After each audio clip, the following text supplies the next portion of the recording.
Now, let us, look at our test for carbon dioxide. We now want to note the importance of carbon dioxide in the photosynthetic process.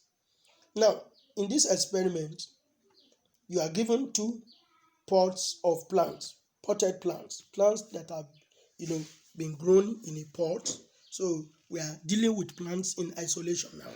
One pot is provided with all the conditions necessary for photosynthesis to occur. This stands as the real experiment.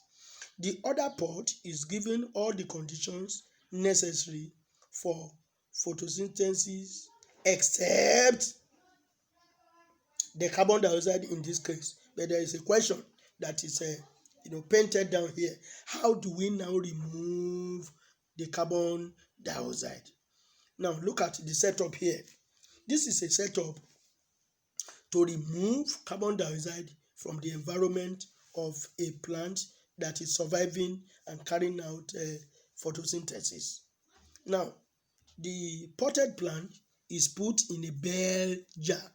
We have bell jar in our laboratory, and there is a glass jar with a mouth in which we can put cork and isolate plants.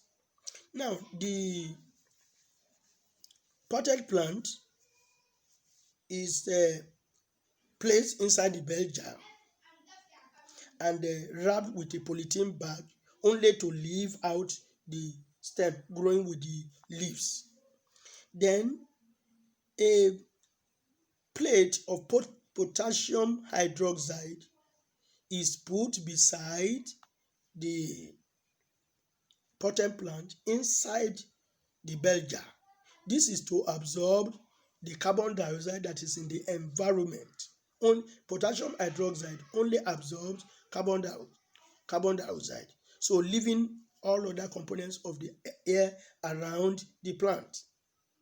Now, after some few minutes, when the potassium hydroxide is introduced there and the whole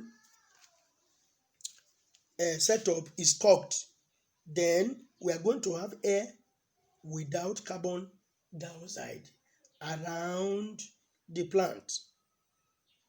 And you can see at the top or in between the cork that is used to close up the bell jar, you see a setup, a tube containing soda lime that is to test for carbon dioxide, is to remove carbon dioxide from entering. The one that is inside is already taken care of, and whatever one carbon dioxide that wants to enter into the setup is already taken care of. And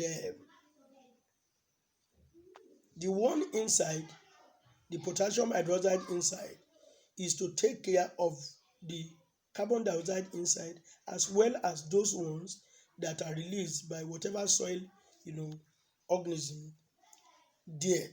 It will be taken care of. So by this way, we can make this plant to grow, because this bell jar is transparent. It allows sunlight energy to enter.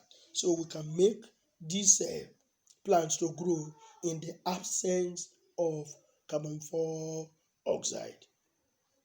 Now, things that we should note: all experiments are concluded with whether starch is produced or not, and this we do by carrying out the iodine test.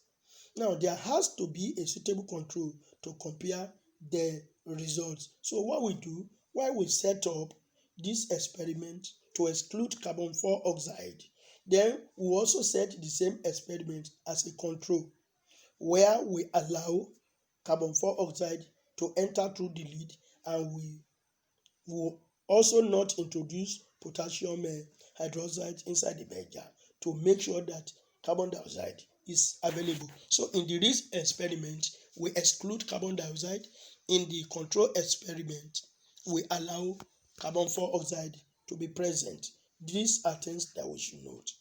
Then we take a step further by looking at our experimental methods.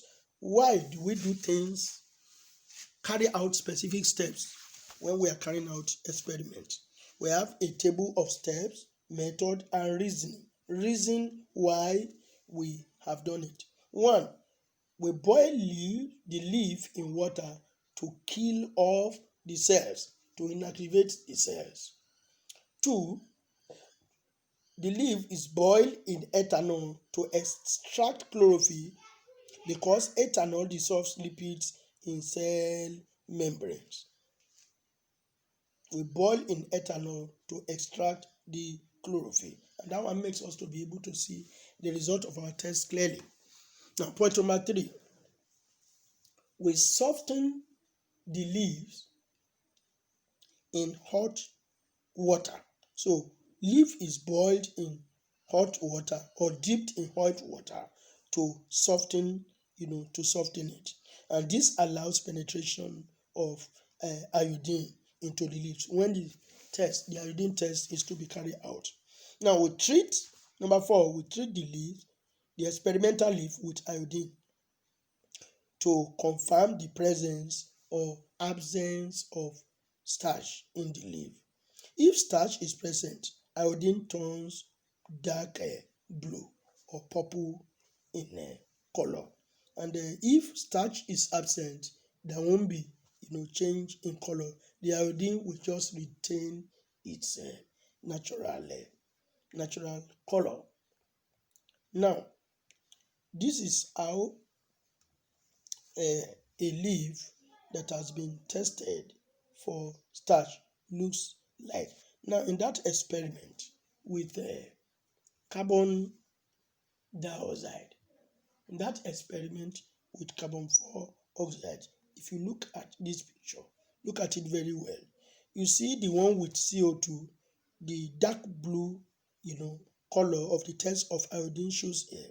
But the one without, in the experiment without carbon oxide, the leaf retains, you can see it now, this one retains its color. The leaf of the plant retains its color. But this one is the experiment that confirms that carbon oxide is necessary for photosynthetic process to take place, because at the end of the experiment, when the leaf is tested, it shows the presence of starch. In the one that excludes carbon dioxide, the leaf does not show any color change.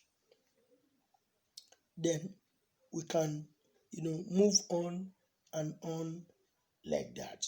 The next thing that we are going to do in further aspects of this class is to test for chlorophyll.